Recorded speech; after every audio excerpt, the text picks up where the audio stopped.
আপনি কি এই তিনটেই নেবেন? হ্যাঁ, তিনটেই নেব। দেন ভাই। ভাইয়া নেন। কয় টাকা হয়েছে ভাই? 3000 টাকা ভাই। ভাই আপনার বাসাটা কোন জায়গায় জানো? ভাই আমার বাসাটা তো অনেক দূরে। ও আচ্ছা ভাইয়া, ঠিক আছে, তাইলে আবার আসবেন। আচ্ছা ভাই, আসবো। শালার কাস্টমারটা তো খুব সুন্দর কাস্টমার। 1 2 পেশা কিনে হয়েছে 2000 টাকা, এই 1000 তো আমার। আহা, যাও 2000 তুমি ক্যাশে চলে যাও।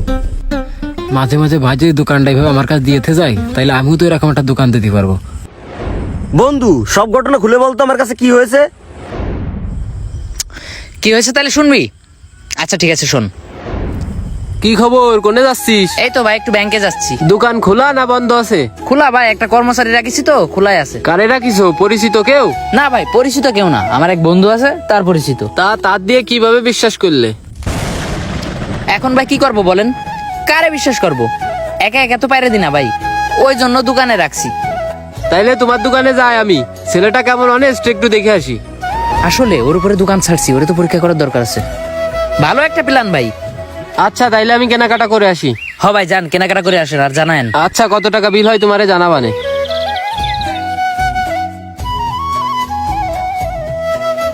টাকা রে টাকা, টাকা রে টাকা, টাকাই টাকা। ভাই কি খবর শামিম? এই তো ভাই ভালো। বেচা কিনা হলো কিছু? না ভাই, আজকে তো বেচা কিনা মোটেই নেই, কাস্টমার এদিকে আসেই না। তারপরেও 2টা ডাইকে ঢুকে 2000 টাকা মাত্র বেচা কিনা করেছি। 2000 টাকা বেচিছো? হ্যাঁ ভাই।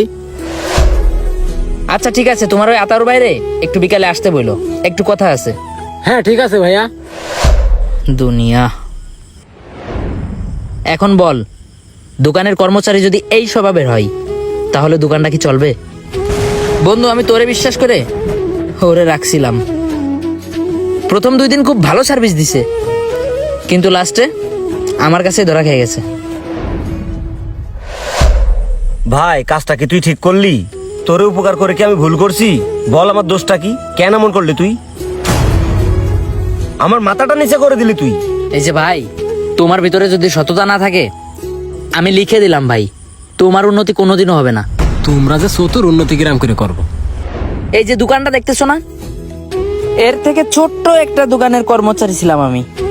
শুধুমাত্র সততার কারণে আর কঠোর পরিশ্রমের কারণে এই বয়সে এরকম সুন্দর একটা দোকান দিতে পারছি। তো যাই হোক ভাই, আমি তোমারে চাকরিতে জয়েন দিয়ে ক্ষতি করে ফেলছি, আমি আর নিজের ক্ষতি করতে চাই না। যাও ভাই, তুমি যাও যাও। একটা ব্যবসা প্রতিষ্ঠান পবিত্র একটা জায়গা। একটা ব্যবসা প্রতিষ্ঠান বড় করা ও টিকিয়ে রাখা যে কতটা কষ্টকর, এটা শুধুমাত্র সেই জানে যে একটা ব্যবসা প্রতিষ্ঠানের মালিক।